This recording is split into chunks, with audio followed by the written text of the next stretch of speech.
रविंद्र जी, कई सीटें ऐसी हैं जिन पर बड़े प्रमुख चेहरे हैं और पहले चरण में मतदान भी होना है, सत्ताधारी भाजपा हो या आप लोग भी हो। कुछ स्थिति स्पष्ट हो नहीं रही और आपके जो सहयोगी हैं संदीप भाई, वहाँ भी कुछ ऐसी स्थिति है। रायबरेली अमेठी पे ही मामला अटका हुआ है। कैसे देख रहे हैं इसे? क्या इसके पीछे समीकरण मान रहे हैं रविंद्र जी? सुनील भाई साहब, देखिए, जहां तक प्रत्याशियों के चयन की प्रक्रिया है, लगभग हमारे गठबंधन की पूरी हो चुकी है। बीजेपी के कुटिल चालों के तहत हम लोगों ने कुछ प्रत्याशियों के नाम रोक रखे हैं जी, क्योंकि बीजेपी कभी भी कुछ भी कर सकती है। तो ये एक रणनीति के तहत रुके हुए हैं। हमारे लगभग 80 के 80 सीटें हमारी कांग्रेस की, अन्य गठबंधन की, अन्य दलों की। इससे हमको बिल्कुल चिंता नहीं है। हम लोगों ने लगातार वोट परसेंटेज कम किया बीजेपी का और बढ़े जी। भारतीय जनता पार्टी जो आज से पहले कह रही थी कि हम अपने 27 सांसदों का टिकट काटेंगे, नए चेहरे लेके आएंगे, और उसने ऐसा किया भी था विधानसभा के चुनाव में। एक बार वो फिर से अपने 51 चेहरे वापस लाके ये मान चुकी है कि अब ये हार चुके हैं हम। उन सांसदों के साथ में सबसे बड़ा प्रश्न एक जुड़ा रहेगा जो उन्होंने गांव गोद लिया था कि उस गांव का नाम बताने से कतरा रहे हैं। अच्छा रविंद्र जी, एक बात बताइए, आपने कहा हमारे 80 के 80 योद्धा तैयार हैं, हमने कुछ रणनीति भाजपा की वजह से रोक के रखी हुई है, इसलिए स्पष्ट नहीं कर रहे हैं। मान लीजिए आपके सभी योद्धा, ऐसा तो नहीं है, आपने भी बहुत ज्यादा छटना छलनी लगा के ही योद्धा निकाले होंगे, अपने सब जिताऊ प्रत्याशी होंगे, कोई ऐसा कमजोर भी नहीं होगा कि भाई साहब ये दुर्बल दिख रहा है? फिर क्या वजह है कि आपने रोक दिया उनका नाम? भारतीय जनता पार्टी जिसका टिकट काटेगी, फिर ये माना जाए कि उस सांसद को जो मौजूदा रहेगा उसका टिकट कटेगा, उस पर डोरे आप डालोगे? अब ऐसा तो पूरे उत्तर प्रदेश में जो चुनाव घोषित हुआ है, किसी भी भारतीय जनता पार्टी के प्रत्याशी पे डोरा नहीं डाला हम लोगों ने जी। 2-3 नाम उछाले भी गए, लेकिन उसका स्पष्टीकरण दे दिया गया कि नहीं, हम उस नामों के साथ में नहीं है जी। ये काम नहीं करेंगे हम लोग। हमारे अपने प्रत्याशी हैं जिन्होंने संघर्ष किया है पिछले 10 सालों से। ठीक है, ठीक है, स्पष्ट कर दिया आपने स्थिति। फिर वो वजह क्या है जो आपने कहा कि भाजपा बड़ी चालू पार्टी है? चालू मतलब कुछ भी कर सकती है। भारतीय जनता पार्टी की कुटिल रणनीतियां हैं। हाँ, देखिए, फर्स्ट फेज का चुनाव वेस्टर्न यूपी से शुरू होगा जी, अपर वेस्टर्न यूपी और lower western UP first second phase का। तो लगभग हमारे प्रत्याशी घोषित हो चुके हैं वहां पर। एक प्रत्याशी को कल अभी हम लोगों ने बदला है जी, गौतम बुद्ध नगर का।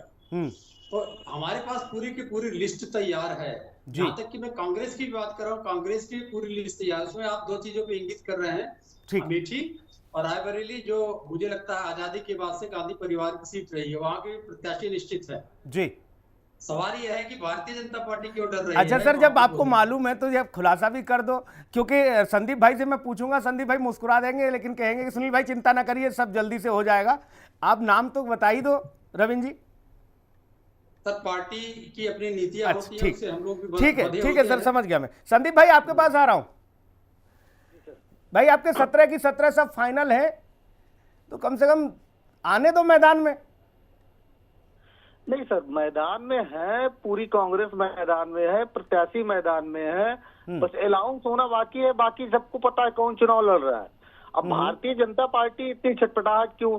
अब हमारी सीट कौशाम्बी है, इनको प्रत्याशी नहीं मिल रहा है कि कौन चुनाव लड़ेगा। अब आप समझिए कि जो सत्ता में हो उनको प्रत्याशी ना मिल रहा हो, आज स्थिति ये है। और ये सवाल दूसरे पर खड़े कर रहे हैं। आज जितना अंतर विरोध और जितनी दिक्कतें भारतीय जनता पार्टी के अंदर हैं, उतना किसी पार्टी में नहीं है। लेकिन अब वो सवाल दूसरों पर खड़ा आसानी से कर ले जाते हैं, उसकी बहुत सारी वजह है, बताने की जरूरत नहीं है। आप आज ये प्रत्याशी कौन लड़ेगा, वो कौन लड़ेगा, ये आज मतलब नहीं है। मतलब ये है कि आपने जो कमिटमेंट किया था 10 साल पहले और 10 साल के बीच में, उसमें से आपने पूरा क्या किया है, उसमें आपने डिलीवर्ड क्या किया है। इन मुद्दों पे चुनाव होगा। इन मुद्दों पे चुनाव नहीं होगा कि कौन चुनाव लड़ेगा, कौन नहीं लड़ेगा, कौन लड़ रहा है, कौन नहीं लड़ रहा है। कांग्रेस मास बेस पार्टी है, कैडर बेस पार्टी नहीं है। विचारधारा पर लड़ाई लड़ते हैं और हमारी विचारधारा पर हम अपनी विचारधारा लगातार, राहुल जी, अन्य नेता हमारे लगातार क्षेत्र में लगे हुए हैं, चाहे वो भारत जोड़ो न्याय यात्रा के माध्यम से हो या अन्य माध्यमों से, हम लगातार जनता के बीच में हैं। लेकिन भारतीय जनता पार्टी में आप देखिए, सिर्फ मोदी जी अकेले को छोड़ दीजिए तो कोई निकलने की हिम्मत नहीं कर रहा है या निकलने नहीं दिया जा रहा है। वो क्यों? क्योंकि अंतर विरोध है, ठीक है, अंदर बहुत कुछ चल रहा है। ठीक है त्रिपाठी जी, अच्छी बात आपने कही कि भैया चेहरा मायने नहीं रखता, नाम मायने नहीं रखता, जो भी कुछ कैडर बेस्ड पार्टी है मुद्दे मायने रखते हैं। ठीक है, अंकुर सक्सेना जी, मम्मी की आवाज भाई अंकुर भाई आवाज आ रही है आपको? हल्के बोलो और बात करो। अच्छा, अंकुर जी तक आवाज नहीं पहुंच पा रही। आलोक जी आपके पास आ रहा हूं। आलोक जी, चेहरे मायने नहीं रखते हैं, मुद्दे मायने रखते हैं। देखिए सुनील भाई, ये लोग रुके हुए हैं, हम कितनों का पत्ता काट रहे हैं या काटने जा रहे हैं जी। आपने मेरी बात को पहले ही कह दिया, ये उन पर डोरे डालेंगे और उनको प्रत्याशी बना के उतारेंगे, क्योंकि इनके यहाँ प्रत्याशियों का, वो कह रहे हैं अभी तक जितनों का काटा उन पे डोरे डाले नहीं हमने। अभी वक्त बाकी है। अभी इन्होंने सारे अपने नाम प्रदर्शित नहीं किए हैं। हो सकता है अंदर खाने बात चल रही हो, नहीं तय हो पा रहा हो।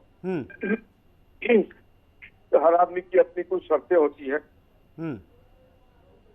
हमारी तुलना ये अपने से कर रहे हैं जी। हम तो मीलों आगे चले गए। हम तो 400 वाले लक्ष्य पर आगे बढ़ रहे हैं जी। नहीं, काम कर रहे हैं, दिन रात काम कर रहे हैं। जिस तरीके से दक्षिण में माननीय नरेंद्र मोदी जी के जन सैलाब उमड़ रहा है जी।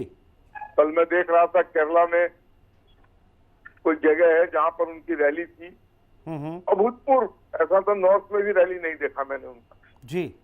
देखिए, जो काम करेगा, इसका लाभ जनता को मिलेगा, तो जनता के समझ में ये बात आएगी कि इसी पार्टी को स्थिर करके रखना है जी।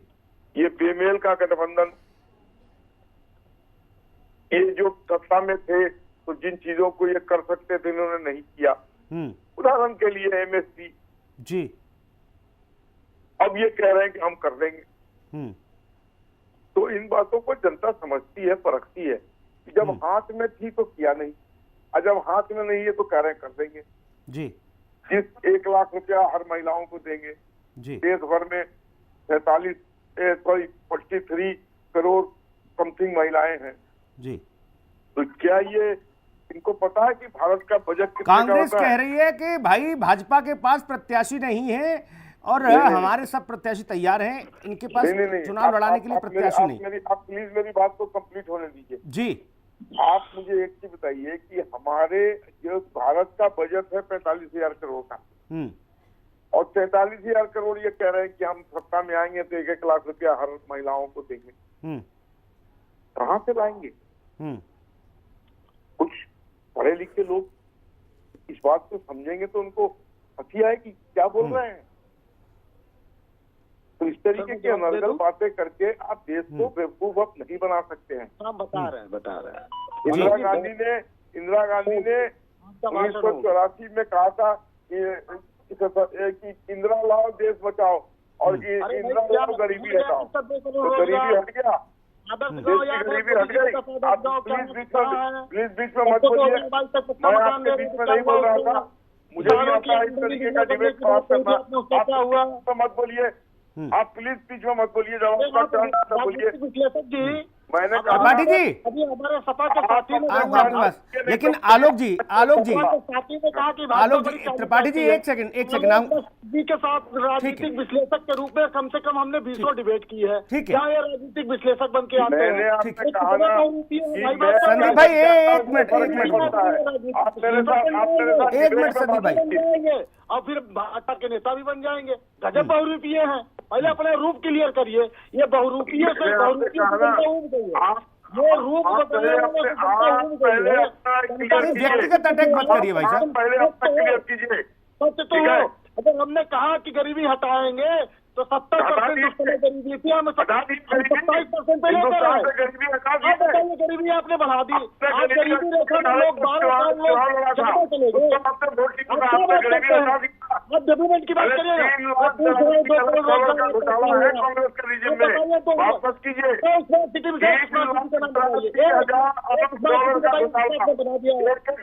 बात करते हैं।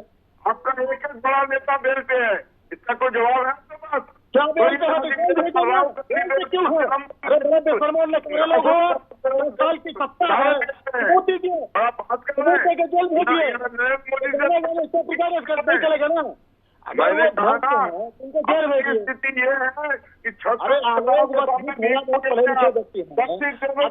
10 साल का शासन हो गया, उनको जेल किए जाए की बात करते हैं आप। ठीक है त्रिपाठी जी, अब रुक जाइए एक सेकंड।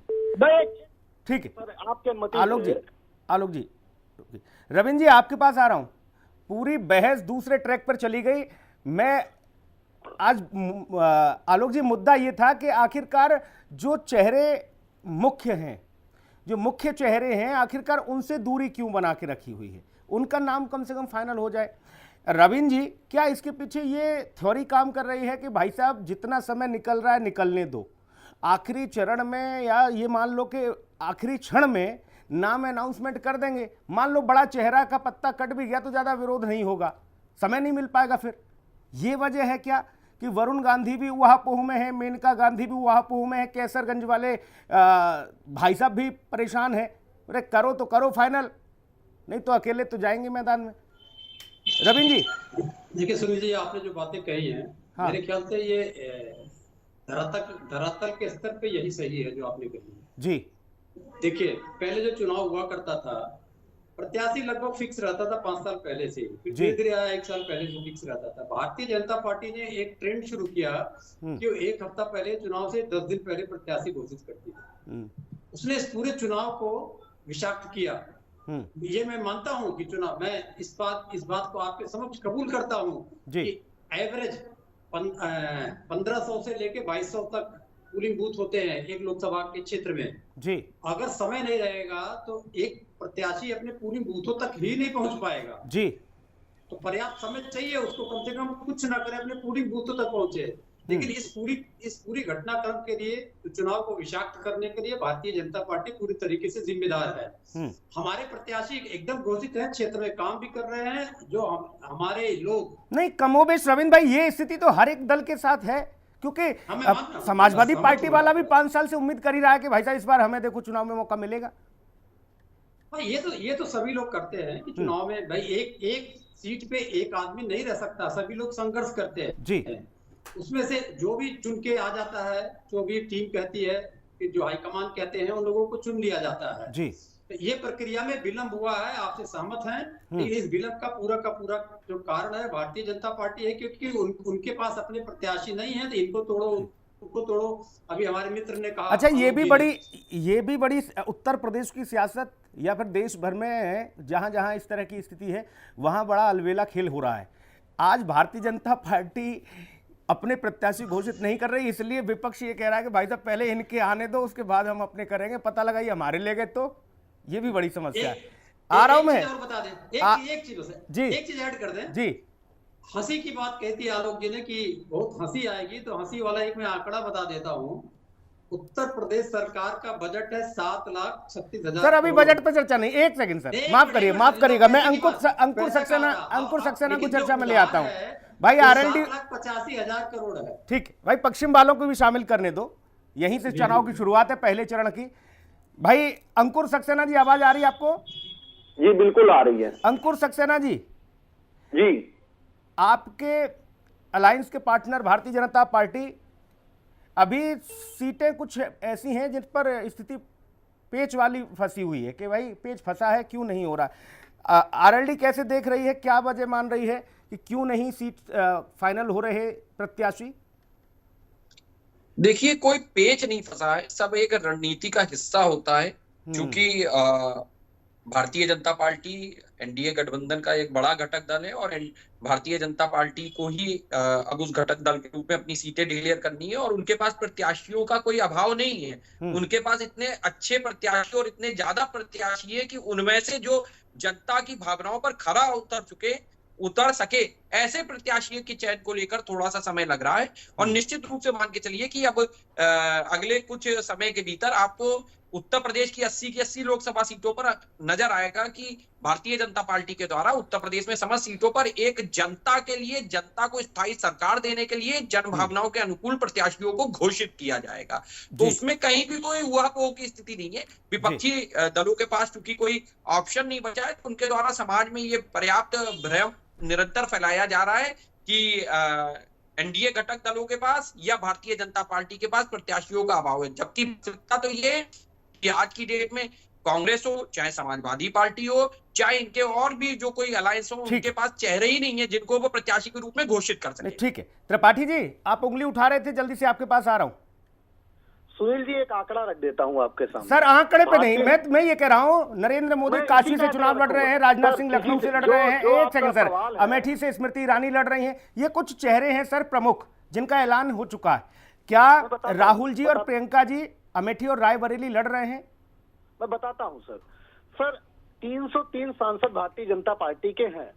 303 सांसद में से 143 सांसद भारतीय जनता पार्टी के काडर से निकल कर आते हैं। 160 सांसद कोई सपा से आया हुआ है, कोई बसपा से आया हुआ है, कोई कांग्रेस से आया हुआ है, कोई किसी अन्य पार्टी से आया हुआ है। वो भाजपा काडर का नहीं है, ये उधार की पार्टी है। और सर आप यही समझिए सर, भारतीय जनता पार्टी को सर आरएलडी की डिफेंड की जरूरत पड़ रही है। वही आरएलडी संदीप भैया एक सेकंड देखिए, अगर यही डीएनए आप निकालोगे त्रिपाठी जी, अगर ये डीएनए निकालोगे तो फिर भाई सब कांग्रेसी हो जाएंगे। ऐसा ना करो सर, रिक्वेस्ट है मैं बताता हूँ सर, नई बात पुरानी बात नहीं करूंगा सर, नई बात कर। अरे भाई साहब शरद पवार से लेके ममता बनर्जी, फारूक अब्दुल्ला से लेके तमाम सब लोग कांग्रेसी तो थे। आपसे नाराज होकर अलग अलग पार्टियां बनाई, ऐसा ना करो। ये आंकड़ा धरातल पर क्या कहेगा, सब उधार की पार्टी चला रहे हैं, क्या है ये बात थोड़ी हजम नहीं हुई। मैं तो इतना चाह रहा था कि भाई साहब जल्दी से जल्दी ये हो जाए कि कौन कहां लड़ेगा। नहीं सर माफ करिएगा, आंकड़ों में आप फंसे रह गए, मेरे पास समय का अभाव। सर माफ करिएगा, आगे नहीं ले जा पाऊंगा इस चर्चा को। बहुत शुक्रिया चर्चा में जुड़ने के लिए, बहुत धन्यवाद।